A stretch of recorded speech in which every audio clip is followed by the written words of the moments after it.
In the previous class, we have seen that the equation of motion for a single degree of freedom system which has got a damper included into it looks something like this: mx double dot plus cx dot plus kx equal to 0, in which this is the term which comes because of the damping.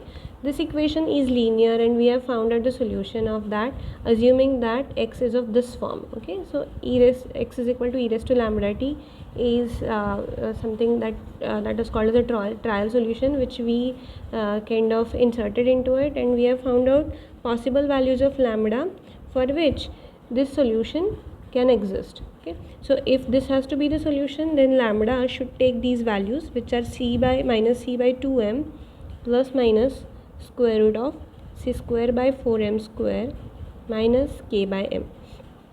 Okay, and we also have seen in the last class that based on this term, okay, all possible solutions can be categorized into three types, of which the first type we already have seen, in which this term c square by 4m square was larger than k by m. And now we are going to consider a case 2 in which the term c square by 4m square is smaller than k by m, and hence this term which is inside the square root sign, which is c square by 4m square minus k by m, is negative, and hence this term, which is square root of c square by 4m square minus k by m, can be written as iota times under root k by m minus c square by 4m square. Okay, and hence there are two values of lambda, of which lambda 1 will be minus c by 2m plus iota times under root k by m minus c square by 4m square, and the other value of lambda, which we'll be referring to as lambda 2, is minus c by 2m minus iota times under root k by m minus c square by 4m square. Okay, so if these are the two values of lambda, then obviously we are anticipating two solutions, each corresponding to one value of lambda. So x1, which is e raised to lambda 1t, and x2, which is e raised to lambda 2t, and then superposing these two solutions, we can generate a generic solution x in this way: c1 e raised to lambda 1t plus c2 e raised to lambda 2t, where c1 and c2 are the weights. Okay, so let me plug in the values of lambda 1 and lambda 2 over here. If I do so, I'll get the expression of x in this fashion. So c1 e raised to which is this one, minus c by 2m plus, so let me try to write it slightly neatly, plus under root, so there is iota over here, so under root k by m minus c square by 2m square 4m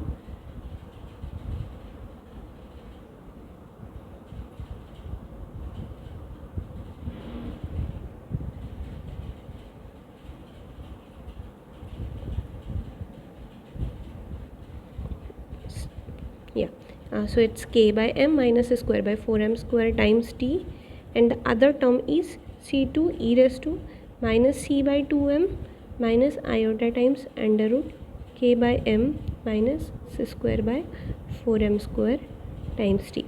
Okay, I can simplify this and write down x in this fashion, which is c1 e raised to minus c by 2m t into,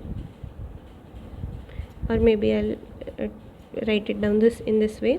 Here I'll take c1 inside and I'll write it down in this fashion. So e raised to minus c by 2m t is something which I have taken common. Okay, so t also comes inside, so it's like this. So e raised to minus ct by 2m into c1 times e raised to iota times under root k by m minus c square by 4m square plus c2 times e raised to minus iota times under root k by m minus c square by 4m square. Okay, Now I want you to compare this solution. This is the generic solution that we have obtained. I want you to compare this generic solution with the solution that we already have seen in case of undamped case. Okay, so we already have seen when there is no any damping included, solution X is of this form: C1 e raised to I times under root k by mt plus C2 times e raised to minus I under root k by mt. Okay, so this was the solution of X when there was no damping. And now when there is damping included, so what you see over here is there are two additions. Okay, addition number 1 is this. Okay, so this term was completely absent in this case when there was no any damping. So in that case the solution did not include this term, which is this e raised to minus c by 2mt. So what is this term? This term is a decaying function. Okay, so a function which is responsible for decay, which was not there since this exponent is negative, and as time increases, so this negative value which is sitting in the exponent is increasing, and which is kind of responsible for dying down, okay, of X. And this is getting multiplied by this another term, okay, which is of this term, which is second term, that is exactly similar to what we have seen before. Okay, so this term and this term, they are almost same, okay, with only one change. And what is that change? This thing is additional. Okay, so t was missing over here, which I am writing now. So this is the term which is additional. Okay, so something else is getting subtracted from k by m, and we have to take square root of that, and then it sits over here, whereas it was only square root of k by m in this case. So what was the square root of k by m? It was nothing but the circular frequency, which we refer to as omega n. So omega n was nothing but square root of k by m, and it was the frequency of oscillation. So if this is the oscillatory response, then what is the period? That period corresponding to that period, let's say if this is t, then 2 pi by omega n is this t, and this omega n corresponds to this t in this fashion. Okay, now what has happened is that this omega n value has got reduced because something else is getting subtracted from k by m, and this oscillatory part will be very much similar to oscillatory part that we have seen over here, but with only reduced reduced circular frequency. We'll be calling this for circular frequency, which is reduced one, as omega d, okay, which is square root of k by m minus c square by 4m square. Okay, so this is the term which is getting subtracted. C square by 4m square is getting subtracted, and hence omega d is smaller than omega n. This is called as damped natural frequency. This is natural frequency, this is damped natural frequency. Because there is a damping, this square term is there, which is not 0. Because of that, omega d has got reduced. Omega d has got reduced. What does it mean? The t is equal to 2 pi by omega. So if omega has reduced, then obviously t should increase. Okay, so when I say that t is increased, it means that the new oscillatory response, okay, which will be result of a damped solution, that should be having larger period, okay, than the period which was corresponding to undamped vibration. Okay, so what was corresponding to omega n? The period for corresponding to this omega n will be smaller than that of omega d. So introduction of c square has or introduction of non-zero c in a way has resulted into two changes. Change number 1 is that the period has got increased, okay, and change number 2 is that there is this decaying term which is sitting over here. Okay, so entire this oscillatory response is getting multiplied by this decaying function, and because of which the resulting response will look something like this. Okay, so it will be oscillatory in nature, and you have to multiply by decaying function to it. Okay, so this is that response, which is c1 e raised to iota times square root of k by m minus c square by 4m square t plus the other term, which is c2 into this minus iota times this that other term, which I am not writing over here, or maybe I'll write it. So it's c2 e raised to minus I square root of k by m minus c square by 4m square t. Okay, so this is the oscillatory response, and this response is e raised to minus c by 2m t, and multiplication of these two will result into such kind of response. Okay, so these are the guidelines which I have drawn. Okay, so it will look something like this. So this is the resulting response. Okay, and when will it go to 0? It will go to 0 when time will be infinity, because this term will be 0 when time will be infinity. C and M, both of them are finite numbers, and hence for infinite time this response is going to go to 0, but it shows a decaying nature like this. Okay, on account of this thing. Okay, and on account of this addition, what has happened is that the period has got increased as omega d has decreased from omega n. Omega d is what? Omega d is square root of k by m minus c square by 4m square. This is what is omega n, and this is what is omega d. So what you see, this thing is omega d, okay, which is smaller than omega n, and because of that td is larger than tm. Okay, so let's try to see how exactly initial conditions can be incorporated into it. Okay, so let me go back to that expression, so which was like this: x is equal to c raised to e raised to minus c by 2m t times c1 e raised to iota times under root k by m minus c square by 4m square minus not minus, it's plus c2 e raised to minus iota times under root k by m plus c square by 4m square t has to be there. Okay, so now I'll have to plug in two initial conditions. X at time t equal to 0 is x0, and x dot at time t equal to 0 is x dot 0. Okay, so for this I need to find out x dot.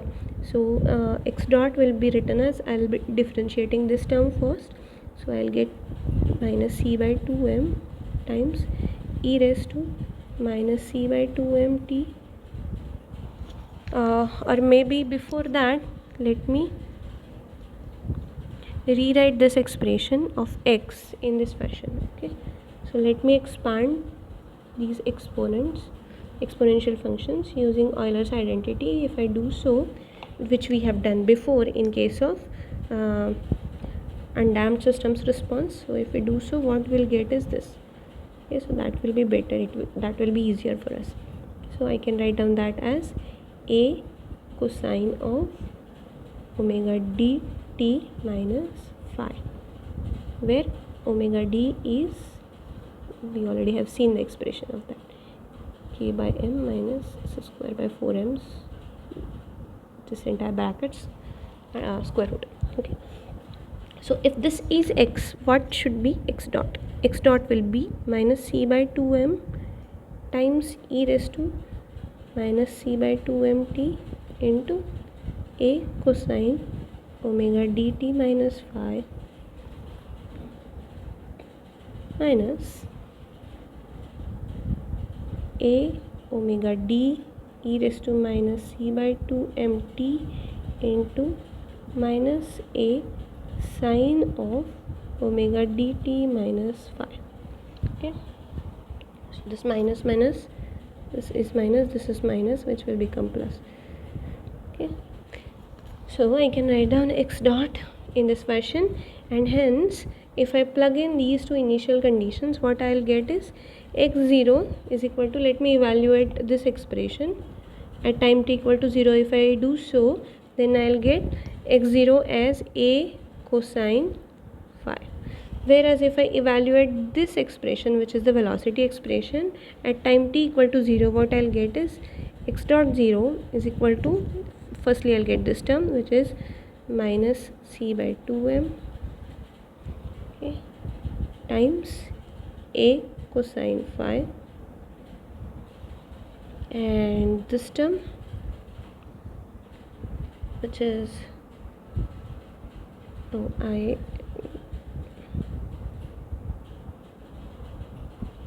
I guess this minus sign should have been there. Okay, and a has already been taken care of, so a is already written over here, and this minus sign comes on account of this differentiation. Yeah, so minus sign has to be there. Okay, so it should be minus omega d times a times, if I evaluate this term at time t equal to 0, it will be 1. If I evaluate this term at time t equal to 0, it will be sine of minus phi.